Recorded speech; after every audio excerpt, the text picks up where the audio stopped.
Static electricity സ്ഥിതവൈദ്യുതി എന്ന് പറയുന്ന ചാപ്റ്ററിൽ നിന്നുള്ള വളരെ പ്രധാനപ്പെട്ട ചോദ്യമാണ് ഇനി നമ്മൾ പഠിക്കാൻ പോകുന്നത്.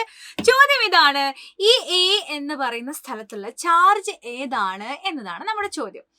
നമ്മൾ ഒരുപാട് ചാർജിങ് മെത്തേഡ്സുകളെ കുറിച്ച് ഈ ഒരു ചാപ്റ്ററിൽ പഠിക്കുന്നുണ്ട് അല്ലെ. അപ്പൊ ഇത് അതിൽ ഏതാണെന്ന് എങ്ങനെ നമ്മൾ തിരിച്ചറിയും?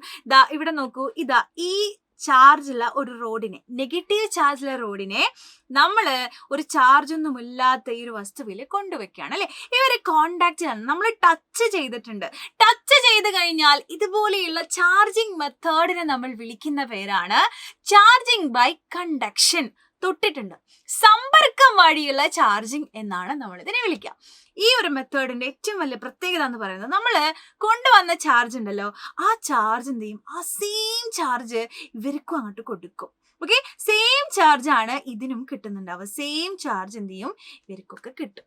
ഓക്കെ, ഇപ്പൊ സെയിം ചാർജ് ആണ് കിട്ടുന്നുണ്ടാവുക. ഇവര് നെഗറ്റീവ് ആണെങ്കിൽ ഇവർക്കും എന്താണ് കിട്ടുക, നെഗറ്റീവ് തന്നെയായിരിക്കും കേട്ടോ. അപ്പൊ അത് നമ്മൾ മനസ്സിലാക്കുക. Same charge, that is charging by conduction, സമ്പർക്കം വഴിയുള്ള ചാർജിങ്. അപ്പൊ അത് നമ്മൾ കൃത്യമായിട്ട് മനസ്സിലാക്കി വെക്കുക. അങ്ങനെയാണെങ്കിൽ നിങ്ങളുടെ ചോദ്യമാണ്, ഈ ബിയിൽ ഉണ്ടാകുന്ന ചാർജ് ഏതായിരിക്കും? നമ്മളിവിടെ പോസിറ്റീവ് ചാർജുള്ള റോഡാണ് കൊണ്ടുവന്നിരിക്കുന്നത്.